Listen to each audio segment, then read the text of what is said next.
भागवत महापुराण की जय। कृष्ण कन्हैया लाल की जय। राधा रानी की जय। भगवान श्री कृष्ण के सभी भक्तों को राधे राधे, जय श्री कृष्ण।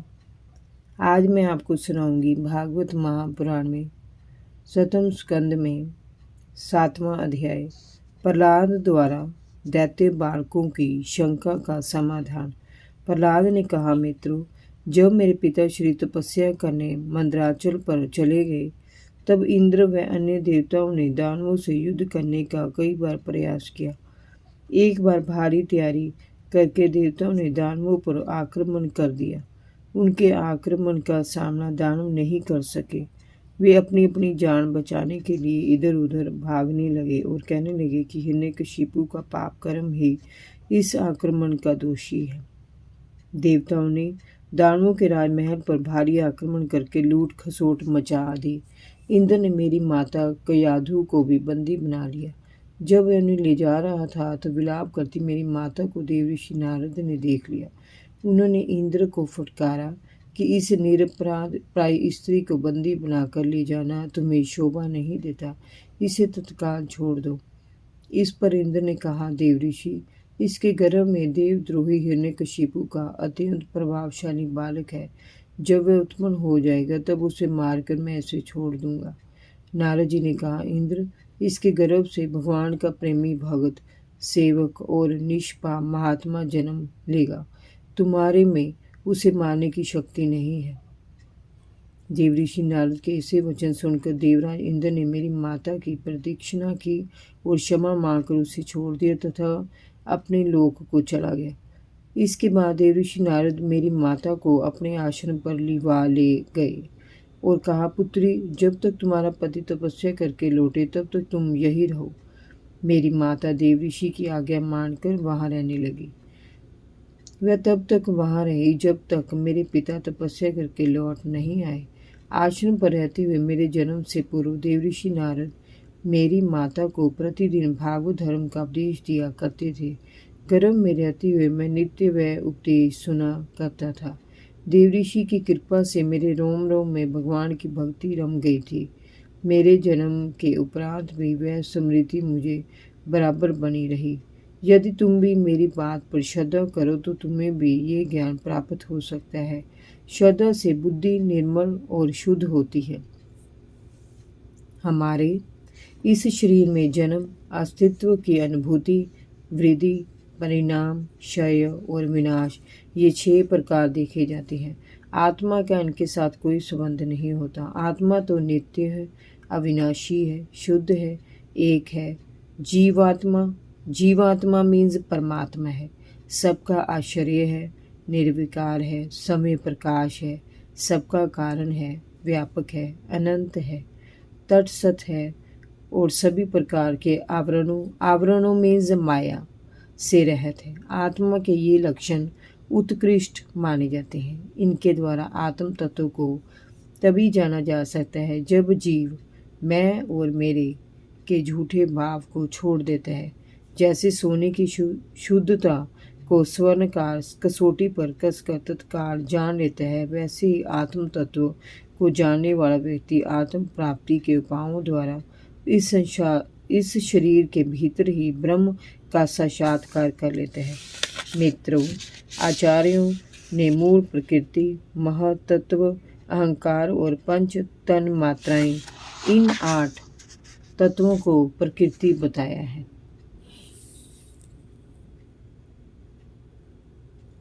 उसके 3 गुण सत्व, रज और तम तथा उनके 16 विकार, 10 इंद्रियां, 5 ज्ञान इंद्रियां, 5 कर्म इंद्रियां, 1 मन और 5 महाभूत। 5 महाभूत मीन्स जल, पृथ्वी, अग्नि, आकाश और वायु। इन सभी में एक परम पुरुष परम तत्व के रूप में विद्यमान रहता है। इन सभी का समुदाय ये शरीर है। ये शरीर भी 2 प्रकार का है। एक स्थावर मीन्स अचल और दूसरा जंगम मीन्स चल है। इसमें अंतकरण, इंद्रिया आदि आत्मा नहीं है। आत्मा इनसे अलग दृष्टा के रूप में प्राण स्वरूप शरीर में विद्यमान रहता है। ये आत्मा सभी में स्थित होकर भी सबसे अलग है। इस प्रकार शुद्ध बुद्धि से साधना करते हुए संसार की उत्पत्ति, स्थिति और उसके प्रलय में संहार पर विचार करना चाहिए। जागृत, स्वप्न और सुषुप्ति ये तीनों बुद्धि की वृत्तियां हैं। इन वृत्तियों का जिसके द्वारा अनुभव होता है वही सबका साक्षी आदि परमात्मा है। जैसे गंध से उसके आश्चर्य वायु का ज्ञान होता है, वैसे ही बुद्धि की इन तीनों वृत्तियों द्वारा साक्षी रूप परमात्मा को अनुभव किया जाता है। मनुष्य अपने गुणों और कर्मों के कारण जन्म मृत्यु के चक्कर में फंसा रहता है। इसीलिए वह आत्मा को शरीर और प्रकृति से अलग करके नहीं देख पाता। ये अज्ञान है, मिथ्या सोच है। इसे बदलकर ही आत्मा के समय प्रकाश परमात्मा को समझा जा सकता है। इसीलिए जिस उपाय से भगवान के प्रति स्वाभाविक प्रेम उत्पन्न हो जाए, वही उपाय अपनाकर त्रिगुणात्मक कर्मों के बीज को ही नष्ट कर देना चाहिए, क्योंकि ये कर्म बंधन ही मनुष्यों को परमात्मा से दूर करते हैं। गुरु की सेवा से, माता पिता के आदर से, जो कुछ भी जीवन में प्राप्त हो उससे संतुष्ट करने से, भगवान के प्रेमी महात्माओं के संग सत्संग से, भगवान की निश्चल आराधना से, भगवान की लीलाओं का गुणगान करने से, उनके चरण कमलों का नित्य प्रति ध्यान करने से, उनकी मूर्ति आदि का दर्शन करने से, समस्त प्राणियों के प्रति प्रेम भाव रखने से भगवान में स्वाभाविक प्रेम उत्पन्न हो जाता है। सर्वशक्तिमान श्री हरि सभी प्रेमियों में विराजमान है। ऐसी इच्छा रखते हुए सभी प्राणियों की यथाशक्ति इच्छा पूरी करनी चाहिए।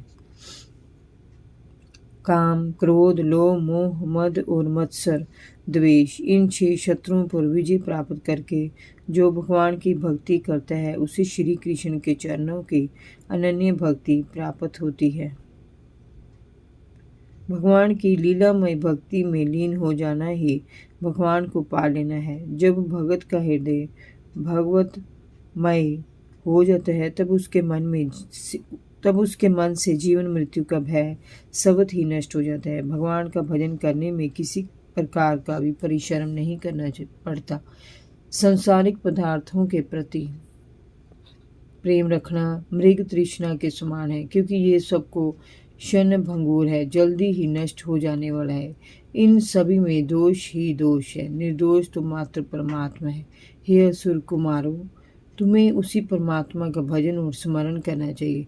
जो व्यक्ति इस संसार में अपने को बड़ा मानकर कर्म करता है उसे कभी भी सफलता प्राप्त नहीं होती, अपितु उसे अपने अहंकार के सामने सदैव नीचा देखना पड़ता है। मनुष्य इस लोक में सकाम कर्मों के द्वारा जिस शरीर के लिए भोग प्राप्त करना चाहता है वह शरीर ही प्राय और नाशवान है। यही दशा परिजनों और धन संपत्ति की है। ये सभी स्थायी रूप से ही अपने नहीं रहते, ये सभी शरीर के साथ ही नष्ट हो जाते हैं। आत्म साक्षात्कार से परम आनंद के विशाल सागर में गोते लगाए जा सकते हैं। शरीर तो मरण धर्म है, ये आता जाता रहता है। इसीलिए निष्काम भाव से परमात्मा का ही भजन करना चाहिए। अर्थ, धर्म और काम सभी परमात्मा के अधीन हैं। उनकी इच्छा के बिना कुछ नहीं मिल सकता। भगवान श्री हरि सभी प्राणियों के ईश्वर है, आत्मा है, प्रियतम है। देवता, दैत्य, मनुष्य, यक्ष अथवा गंधर्व, जो कोई भी भगवान की श्री चरणों की सेवा करता है वह कल्याण का भागी होता है। हे दैत्य बालकों, भगवान को प्रसन्न करने के लिए तुम्हें ब्राह्मण होना, देवता बनना, ऋषि बनना, सदाचार और विविध ज्ञान से संपन्न होना तथा दान, दक्षिणा, यज्ञ, तप आदि करना आवश्यक नहीं है। भगवान को सहज निष्काम भक्ति से ही प्रसन्न होते हैं। इस संसार में अथवा मनुष्य शरीर में जीवन का सबसे बड़ा स्वार्थ इतना ही होना चाहिए कि भगवान की समर्पण भाव से भक्ति की जाए। इस भक्ति के द्वारा भगवान के सर्वत्र दर्शन किए जा सकते हैं। जय जय श्री राधे। भागवत महापुराण की जय। कृष्ण कन्हैया लाल की जय। राधा रानी की जय। भगवान श्री कृष्ण के सभी भक्तों को राधे राधे, जय श्री कृष्ण।